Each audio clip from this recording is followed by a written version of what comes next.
Kevin Canale here. This week we're going to rerun a segment that we ran at the end of 2020. Before you turn this off, I promise you it's still relevant. And what we're talking about is leadership. Specifically, the Professional Development Academy and its partnership with the National Association of Counties to create the High Performance Leadership Academy, which is specifically designed for the unique challenges and opportunities of serving in county government. We are running this today because I am in the midst of this training, and I find it to be incredibly engaging and useful.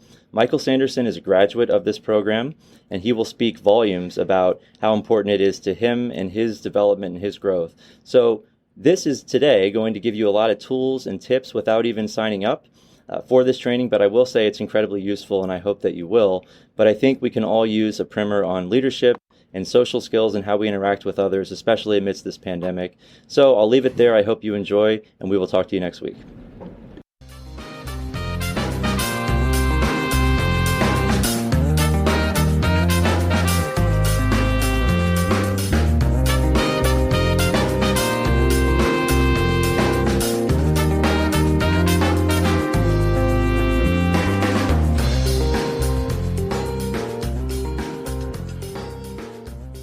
Welcome back to the Conduit Street podcast. Kevin Canale back here with Michael Sanderson. And Michael, I know you and I are very excited that we have a special guest with us today, Dr. Debby Thomas from the High Performance Leadership Academy.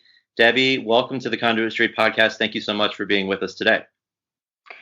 Thank you so much, Kevin. I am glad to be here with you today from the Professional Development Academy.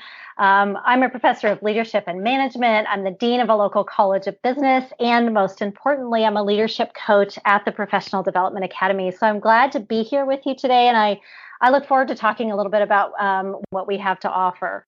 Let's start right there. Tell us a little bit more about yourself, your role with the Academy, and what the Academy is all about. Yeah, so the Professional Development Academy is an online leadership training program. And I recognize you might just think, what, leadership training online? That doesn't even sound interesting. Let me assure you, it is more than interesting. It is a fantastic program. And here's what happens, Kevin. So often, you're doing a great job in your job. And then, somebody comes along and says, great job. Why don't you be a manager? Why don't you take over this project? As if leadership is something and management is something that just comes naturally when you do a good job at anything. And that's where the Professional Development Academy comes in, is it's really a practical program to help you figure out can you be a great manager? How can you lead in a way that is highly effective? I love that because it's so true. I think so many people are stuck when they're asked to become a manager, and it's like, well, what do I do? Sounds like you have that covered here. And you also have some pretty high profile people involved with this, it sounds like. We do. And so the idea here is I have a PhD, all of the leadership. So I'm a leadership coach. And you'll always have a leadership coach when you're in this program. And the leadership coaches, we know all about, all the leadership theory. And this program is based on all of that leadership theory. But here's the beautiful thing. We don't bring it up in this kind of geeky leadership theory way, right? It is practical and it is ready for you to go out there and use like the minute that you're off the call with us. And what we've done is we've given participants access to basically be mentored by some of the great leaders in companies and government around the nation. And so we partner with over 100, it's like 150 executives to bring you this program.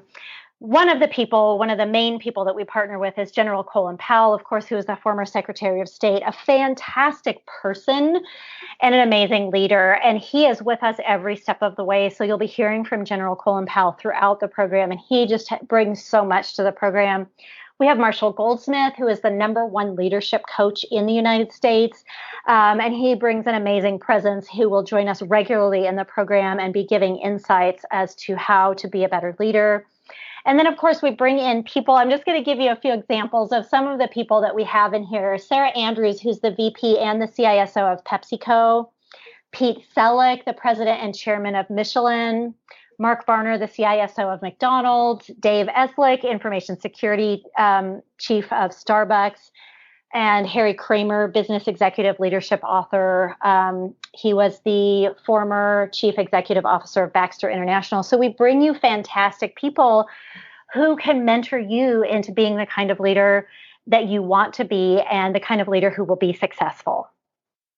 Yeah, just some small mom and pop shops there, it sounds like. All of those are incredibly successful companies.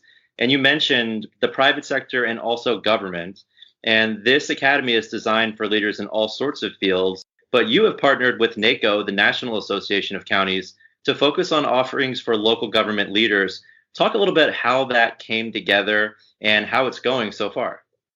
I remember the day when Tim Schulte, our CEO, he started talking about government leaders and the impact that government leaders have on our nation and how impactful it would be if we could help form these government leaders. I remember him saying that, and I said, tell me more.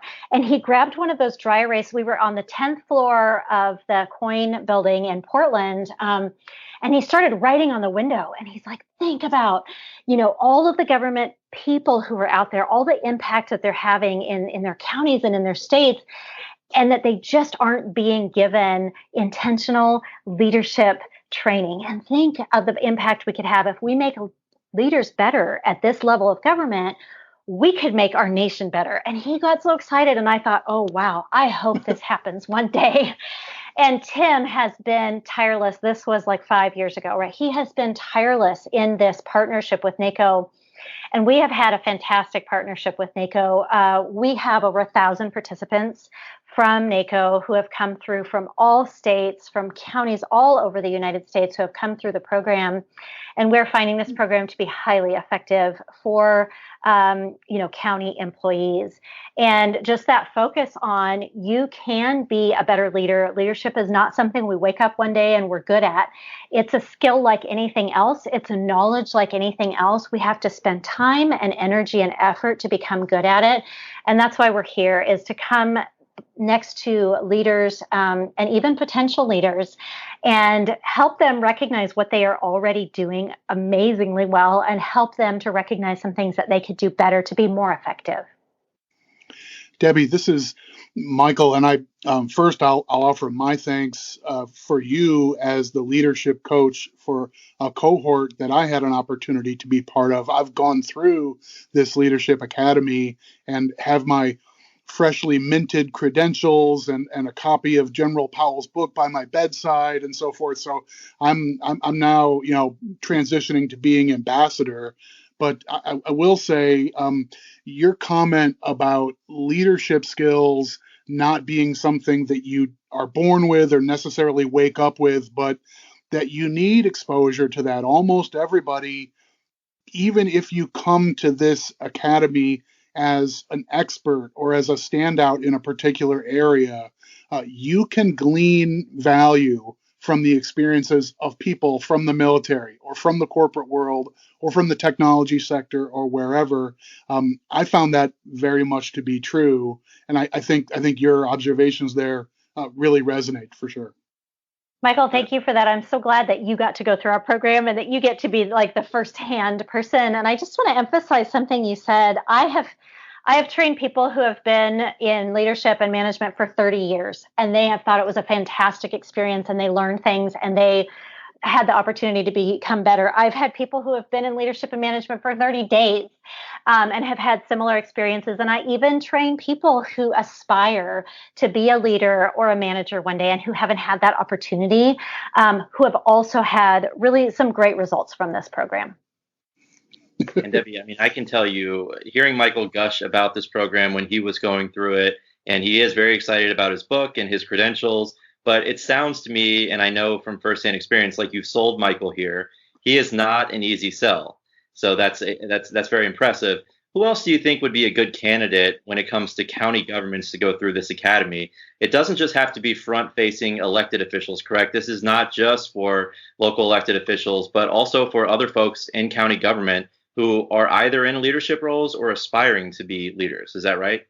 Absolutely. I would say people throughout the county government structure, county commissioners, council members, county executives, any county employee, and I like what you said there, Kevin, about those who are already in leadership. It's going to make you better. It's going to make you more effective. It's going to make your team more effective.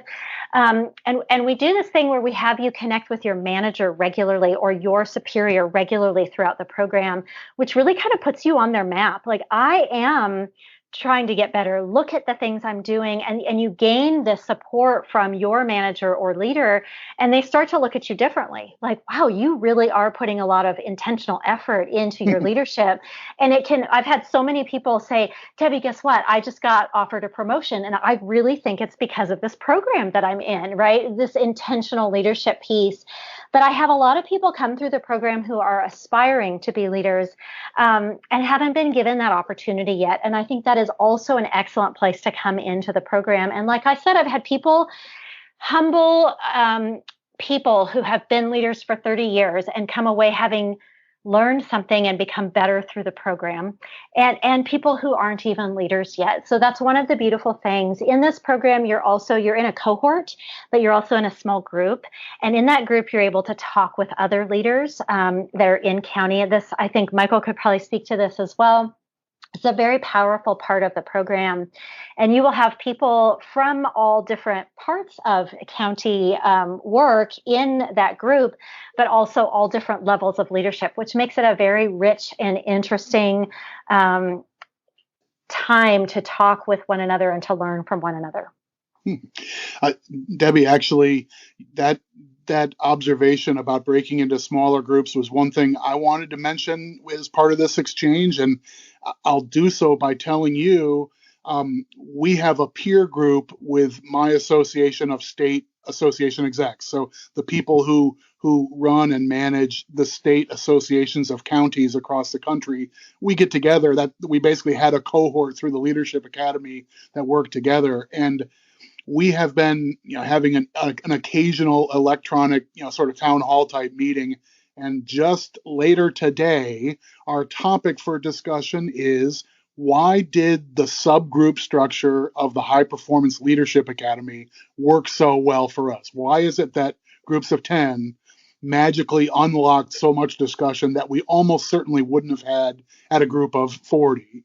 I really like that conversation. I like the breakout subgroup idea, and it definitely leveraged a lot more from individual participants in the group that I was part of. I think it was a really effective tool, and my group of 10 bonded and banded, and we're going to keep meeting, and we're going to be a support group from each other for all of eternity. Maybe it's there's something to be said for that.